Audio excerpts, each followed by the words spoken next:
moom ngay faral di analyser wala ci ni ngay doxee. ak ni ngay waxee mais neutralité mooy lan. xam nga dañuy gis xam nga aussi les mots sont importants. xam nga yow observatrice nga yaa ngi ñuy xool yaa ngi xool suñu taxawaay ci espace public. ñun buñ doon neutre. wala soit ñu naan dañuy nekk benn le camp du pouvoir wala fenn am na fu gënoon a yomb lii ñuy def. lii ñuy def on l'a fait dans des conditions difficiles ñi nga xamante ni ñoom ñoo koy def bokk feneen ñoom xam nañu leen loolu ñi koy wax ci seen bakkan lañ ko teg ak sos nag dafa yomb léegi dans l'espace public sénégalais malheureusement da ngay gis magum jëm toog di wax loo xamante ni wóor na ko wóor yàlla ne li muy wax du dëgg wóor na ko am na koo xamante ni keroog dama ko woo téléphone pour faire une petite anecdote ma ne ko mais yow da ngay dégg li ngay wax ni mais bi mu décroché ma ne ko man la Pape Djibril dafa yuuxu ne ma Pape mais gis nga de politique rek moo ñuy dugal ci lu ne ma ne ko mais sëñ bi est-ce que la politique permet tout la politique ne permet pas tout il y a une ligne rouge à ne pas franchir et gis nga na fi moi je suis dans l'opposition dama jàpp ne Macky Sall lii muy def jeexal na 2024 la yem dañu jàpp ne bi ñuy dugg ci politique dañoo jàpp ne moom li muy def on peut faire mieux que li muy def on a plus d'énergie am nañu ñoo xamante ni jàpp nañu ne ñoo gën a bëgg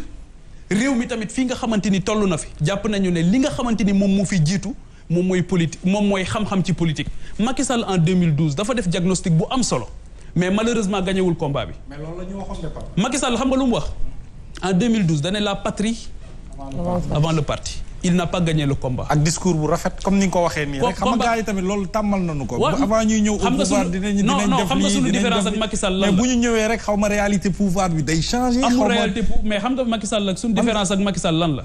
mooy Macky Sall avait géré le pouvoir 8 ans avant muy ñëw. toogul woon bay doog a ñëw mi ngi woon ci biir. mu ngi woon ci biir. xëy na sénégalais yi ñoo ko bàyyiwuloon xel rek ak ñi nga xamante ni ñoom la àndaloon waaye wax dëgg yàlla il était au pouvoir pendant 8 ans. li ngay wax yëpp après dafay revenir un peu ci sa personne revenir un peu ci la façon bi nga gisee politique différente aujourd'hui peut-être de la masse les derniers événements yi nga fi dund mooy la manifestation bi nga xam ne mi ngi amoon ci lu ñeel wàllu fonds force Covid-19 yi ñu yuuxu la fa sànni sa oto nga am fa incident est-ce que aujourd'hui ñenn ñi jàpp ñu ne da nga surfer ci buzzu ñi fare ak Pastef après dem élection am li nga am def benn rupture boo xamante ne sa position leerul moom moo indi. bët boobu ñu lay xoolee mais xam nga ci élection yi ñun luñ ñu dóorut ci ay coups irréguliers amut. avant élection yi. waaw non mais loolu laa bëgg a wax mais loolu laa bëgg a wax masse bi ànd ak yow. parce que non dama bëgg a wax ne. da nga bokkoon ak ñoom gis-gis lu ci ëpp. déedéet bi ñu ne dañuy déclarer dem nekk candidat ñi nga xamante ni ñoo jàpp ne ñun dañoo waroon a déclarer dem topp diw wala dem ànd ak diw. ñun bi ñu déclaré dañ leen wax ne leen kat ñun topp ñu diw topp ñu Massamba topp ñu Mademba et c'est ça qui nous a permis Assemblée nationale man su ma yéegaan ci perchoir bi kan nga daan dégg ma tudd ku dul askanu Sénégal daaw nekkuma fa woon pour gérer benn agenda politique. gérer wu ma agenda politique. est-ce que discours boobu amul jeexital ci sa taxawaay. ci ñaari pàcc yëpp muy opposition bi ak ñi féete pouvoir. mais man le fait que bokkoo fii mais askanu Sénégal moo tax ma dugg politique. Mohamed. oui dugguma politique pour Massamba wala Mademba. dugguma it politique pour défendre Massamba ou Mademba je défends des principes. te yaakaar boo xamante ni askanu Sénégal am nañ ko ci man. ak yéene boo xamante ni am naa ko ci ñoom. ak ñeewante boo xamante ni am naa ko ci ñoom par rapport ak difficultés yi ñuy dund te taxawaay bi ma position bi ma taxawoon moo ma permettre woon ma xam ko parce que beaucoup ont parlé d'une candidature prématurée bi ma duggee politique. c'est pas conforme à la réalité balaa may dugg politique Sénégal dëkk bu ma xam la je connais son histoire je connais sa géographie réew mi yëpp laa xam fu nekk laa daan dem di dégg di gis nekk un mur de lamentation. ku jàpp ne dafa yomb ku jàpp ne surfer yomb na mais na ku ne surfer dem déclarer candidature ba xool. alors surfer bi ñu demee ci élection yi. mais li nga def ba jàll parrainage mais fi mu ne nii moo jommal gaañi. mais dañu def bi ngay déclarer sa candidature ak bi ngay am parrainage bi. mais dañu def temps bu réduit boobu noonu noo def ba mëtal parrainage. mais Ndeye Fatou dañu def liggéey bu am solo avant. wax naa ko plusieurs fois dinaa ko waxaat. balaa may dugg politique dafa am lu ñu tuddee woon ñun ëttu Pape Djibril Fall. ëttu Pape Djibril Fall boobu ci biir Sénégal may profito di leen gërëm di leen sant. ñiy suivre réseaux sociaux yëpp daan nañ ko gis j'étais partout au Sénégal di rencontrer les jeunes di rencontrer les femmes di waxtaan ak ñoom ëttu Pape Djibril Fall boobu après ñoom ci seen bopp ñoo njëkk a def la réclame ne jot na nag taxawaay bi ñu soppi ko xool nan lay gën a dëgëre nan lañ koy gën a taxawalee bi ñu ci demee nekk ci di ci dox bi ñuy waaj a déclarer sunu candidature xëy ñu xam nga politique science la dañuy wax science politique mathématique la ñun balaa ñuy déclarer sunu candidature suñu wóoroon ne dañuy dem à l'aventure mais duñ ci dugg dafa am liggéey bu ñu def avant ñuy déclarer candidature ndax dafa am lu xam nga fi mu ne nii gis naa ku xëy naan sa café ba mu neex la rek nga déclarer sa candidature à la présidentielle pour ñun mbir mi du noonu dafa am liggéey boo xamante ni moom moo ko jiitu mooy un travail de maillage du territoire de consultation ba pare nga xool yan boroom xam-xam on avait un plan stratégique bu ñu décliné ci ay actions yoo xamante ni opérationnel di ci dox di ci wax guddi guddi on se voyait tous les mercredis ñun ak ñi nga xamante ni ñoo ko doon liggéey. mais amul booy demal maa koy gérer. ah déedéet wala non bëgguma sax waat mais loolu amu ci. ñi ko diriger. ñi nga xamante ni ñoo am na ñu ne sa ginnaaw. kenn nekkul jusqu'à présent sunu borom moom wax dëgg yàlla moo ngi ci sunu ginnaaw. alors sëñ moom rek mooy sunu allié. ma eggale question bi dafa am solo. oui bien sûr. xam nga jeunesse jeune Sénégal li ma leen di wax mooy pendant longtemps kenn gëmu leen. pendant longtemps saa bu ñu jógee bëgg a taxaw am taxawaay bu am solo rek da ngay dégg ñu xeeb leen ba naan dafa am ku nekk ci ginnaawam. tey jii même un jeune qui veut se lancer dans l'entrepreneuriat muy mbugaan mi ba muy tàmbali. nee nañ am de moo tax ñuy wax Pape ndax conviction moom jeune war na ko mën a am. waaw mais taxawaay bi surtout. taxawaay war na ko mën a am mais politique dafa laaj ay moyens. waaw moom ci lay ñëw ci taskatu xabaar. mais ci lay ñëw. bu dajale moyens yooyu dem campagne électorale. mais yow yaa gën a xam ne amuñu moyen. amaana di waaj présidentielle. mais yow yaa gën a xam ne amuñu woon moyen. fu mu jógee mais li ma non dinaa ci tontu xam nga tey jii dama bëgg a wax ne jeune Sénégal il faut que ñu gën a dëgëral seen taxawaay sunu borom sax ndaw lay yónni ndaw mooy am énergie ndaw moo mën a dem taataan ci mag xalaat ñëw jëmmal ko li mu laaj politique dafa métti la politique dafa prenant dafa laaj patience dafa laaj nga mën a muñ ndax fu ne ngay dem lu ne ngay dégg da ngay toog ak nit koo xamante ni sax bu du woon politique warulaa yedd nga toog ndax politique rek tax tey jii mu toog di la yedd politique boobu ñun dama ci processus bi la nekkoon ne bi ñu doxee loolu xalaat ko di ci wax di xool nan la ñu mën a def ba mën a am jàll le cap du parrainage 34 000 voix lañ doon ñu laaj mais bul fàtte ne bi ñu demee élection presque le double ñoo ñu voté 56 000 voix la ñu am nañu jël les candidatures indépendantes au Sénégal ñi fi mës a dem élection yépp ci temps bu toll noonu nga xool ndax am nañ lu toll noonu ci voix xam nga tey jii bu fekkoon ne dañoo lijjanti parrainage ba am ko mais boo demee mënoo am voix mënoo am élection 56 000 personnes ñoo ñu voté alors que ci parrainage bi 34 000 voix lañ la doon laaj te 56 000 personnes yooyu ñu voté na nga jàpp ne amuñu woon ay mandataires dans les bureaux de vote. amuñu woon ay siégeants 22 communes laa def sur les 557 on avait des investis dans les 46 départements 8 départements la ñu amoon ay listes on était présent que dans 8 départements mais malgré ça parce que loolu li tax ñu am ko mooy difficulté parce que tey jii boo demee ci est-ce que xam nga ñiy siéger ci bureau de vote yi da nga leen di jox xaalis. mais loolu ku am moyen xanaa dina ko am xanaa ku nekk ci ginnaawam dina am loolu.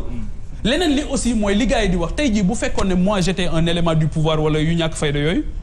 parce que ay mag yi jëmm jóg di dox seen dox nga naan da ngeen nekk ci ginnaaw keneen mais kon bu ñu demee ci élection yi. buñ ci génnee mais lu tax bi nga duggee assemblée. non xam nga lan moo ñàkk fayda. tey jii ñun bu fekkoon ne loolu dañ koy def ba ñu jógee lañ naan ñun fii la ñu jëm. dëgg la mais Pape loolu yàgg na ci politique aussi bu ko def comme si. mais nit yàgg na jóg am ku ko parrainé. di nekk ci ginnaawam dooleel ko ici au Sénégal. mais dama ne ñun loolu la ñu 2017 47 listes am nañ fi mais in fine bi ñu paree. waaw mais dama ne ñun loolu ñi ñu yar. waaw sama papa ak sama yaay ak may seetaan xam nañ ne juruñu doom jooju. fi nga xamante ni aussi sénégalais yi ñuy seqal di jëflante ak ñoom xam nañ ne kooku du Pape Djibril Fall. mais pourquoi non inscrit à l'Assemblée nationale te mu am groupe parlementaire opposition ak groupe parlementaire majorité présidentielle. mais en 2017 ba législature bi jàll ñaata non inscrit ñoo amoon. Ousmane Sonko non inscrit la woon. doon non inscrit. ñoom Déthié Fall ñoom ñëpp ku ci xuloog sa groupe parlementaire non inscrit ngay nekk.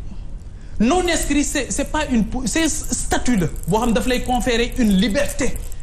mais droit bi moom moo ko prévoir non droit kii bi règlement intérieur assemblée nationale moom moo ko prévoir Ndeye Fatou.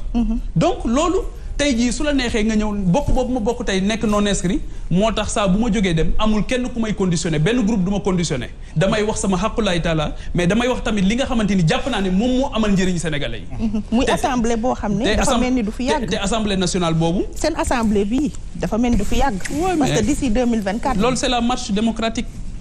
tey jii le président qui arrive en 2024 mën na décider de dissoudre l'Assemblée nationale daal di créer waat ay élections loolu c'est la liberté mais quel que soit Alpha ñun dañu jox suñu bopp Sénégal te on va pas s'arrêter en si bon chemin waxoon naa keroog bi may déclarer suma candidature ba pare beaucoup dañ koy fàtte ñun defaguñu 1 an de vie politique moi j'avais déclaré ma candidature le 22 avril 22 avril prochain la ñuy am 1 an de vie politique tey xoolal li ñu yàlla def nous sommes une réalité politique même si les observateurs refusent cette réalité tey jii duñ ñu tudd ci analyse politique alors que li urne yi wax le 31 juillet 2022 après les 2 grandes coalitions les serviteurs sont une 3e réalité politique te tey jii duñ ñu tudd nit ñi dañoo bëgg a gëmm réalité boobu dans l'analyse politique waaw donc loolu tamit je pense que Ndeye Fatou c'est important que ñu respecter cette expression des Sénégalais. mais aussi 3e voie diis na de te ñu ko réussir ci politique Sénégal bariwul.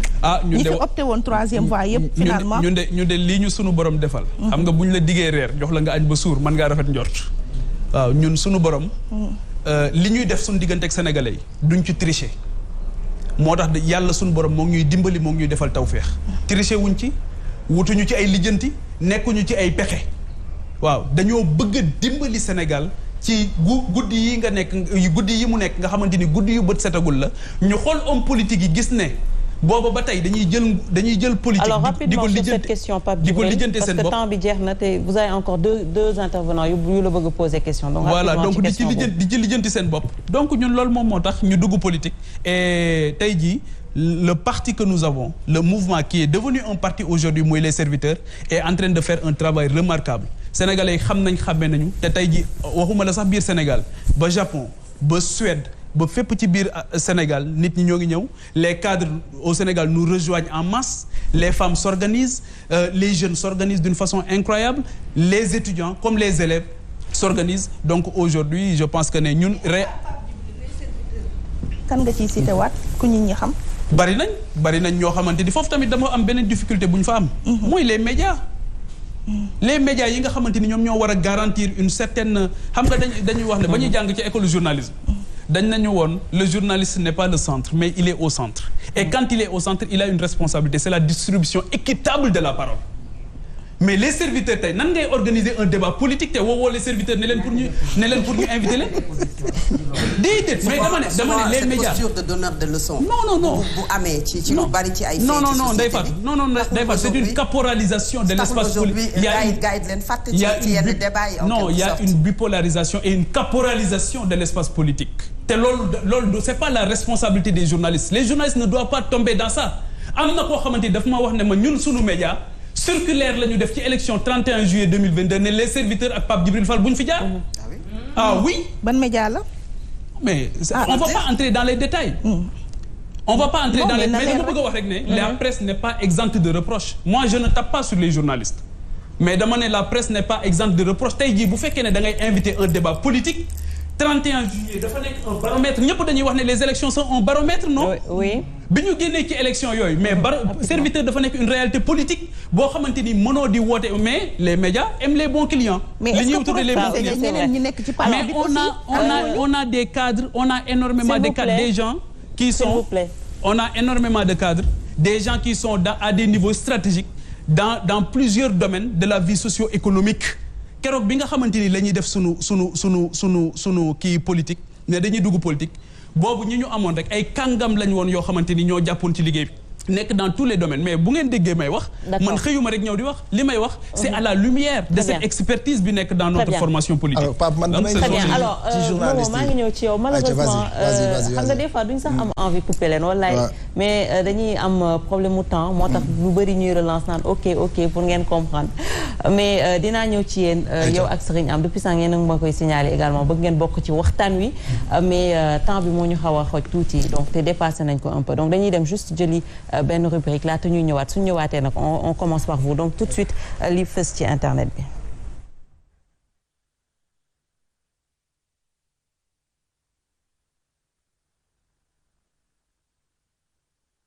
alors Nafi lan moo gën a fës ci internet sa jaune moom fës na ci internet bi. waaw bu ma def mu fës ci internet ndax naa internet maa ciy jiitu rek daal di ci teg tey événement yi nga xamante ne ñoom ñoo xew fii ci Ndakaaru mu di manifestation yi nga xamante ne au total Sénégal mu ngi ñuy xamal ni dans l'ensemble du ressort du parquet général fële ci Saint-Louis lu tolloog 50 personnes interpellé nañ leen 28 ñoom ñu ngi nekk en détention provisoire waaye itam 22 bàyyi nañu leen ñu ñibbi seen ay kër alors lii nekk nag loo xamante ni jamono ji mu ngi alimenter beaucoup de discussions sur la toile et puis les internautes sont en train de commenter ça massivement et li ci gën a garaaw sax mooy tey encore une fois site internet yi def nañu taxaw seetlu wax ni cette situation ça risque de durer encore yeneen 11 mois mu di banque yi nga xamante ni dafay tëj commerce yi dafay fermer marché Yewwi Askan Wi dafa affecté daanaka économie sénégalaise bi yëpp ndax dinañu suspendre li nga xamante ni moom moo di transport public yi waaye itam dinañu fermer yenn ci ay banque wax naa ko sànq ñi nga xamante ni ñoom ñoo di commerce yi itam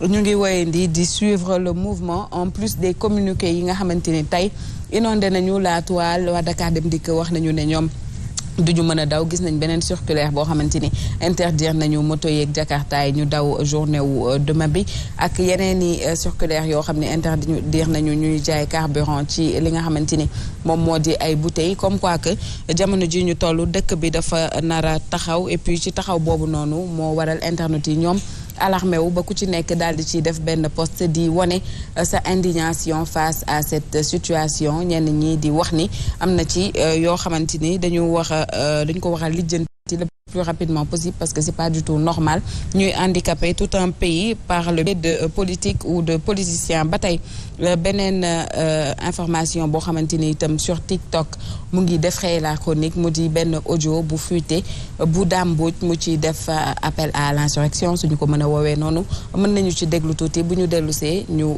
ñëw ak yéen ci commentaire yi nga xamante ni jamono ji internet yi alarmé wu nañ lool par le biais de cet audio nañ ko déglu. wàccal parce que képp kuy dox nag naan woy sama yoon nekku ci dëkk bi jàmm fi am defe yàlla ci la bokk kooku mérité nañu taal otoom wàccal ba mu wàcc avant tout dañuy bënn réservoir bi tànk ci essence bi loo xam ne dañ koy yittewoo daal di taal boobu bu beneen oto ñëwee nga daal di sotti essence boobu taal ko muy ñaar beneen ñëw ñetteel ba nga tëralaat ngacc moo xam gasoil la wala essence dañuy yor ay brin ak martu ndànk ci suñu saak comme ay maçon wala man nga am nga droit yor sa turel menuisier am nga droit yor say bagage. Alors audio bi mu ngi inondé la toile d'aucuns disent que nag fake news c'est pas la voix de Dame Mbodj d'autres disent que c'est effectivement sa voix mais ak lu ci mën a xew rek li bokk na ci li gën a fës tey ci internet bi mu di des audios de Dame Mbodj qui inondent la toile ou du faux Dame Mbodj qui inonde la toile beneen journaliste boo xamante ne ni tey c'est une caméra woman bu ñu ko mën a woowee noonu bu yuyoo ci turu Yacine moom nag benn oto moo ko daal di mbëkk ba pare daw li tax nag boobule oto mbëkk ko mooy da doon fuir la charge de la gendarmerie nañu seetaan vidéo bi nga xamante ni tey daw na yaramu ñëpp waaye itam confrères yeeg consoeurs yëpp ñoom jamono ji ñu ngi def benn plus de soutien ci ki nga xamante ni moom moo di Yacine gaañu bu baax ci tànk gannaaw bi ko benn oto percuté nun nañu déglu wala ñu seetaan vidéo bi ensemble. sama tànk bi yàqu na tooga yaay sama tànk bi bu ko yëkkati bu ko bouger s'il te plaît Yacine est-ce que yaa ngi may dégg Yacine bul bouger sa tànk maman soutien de famille la Yacine yaa ngi may dégg oui ma Yacine yaa ngi may dégg il faut nga dimbali ma Bassi Yacine non tu rêves pas Yacine ne bouge pas bul yëkkati sa tànk Yacine massa bul yëkkati sa tànk dañu gaaw ñu ñëw waay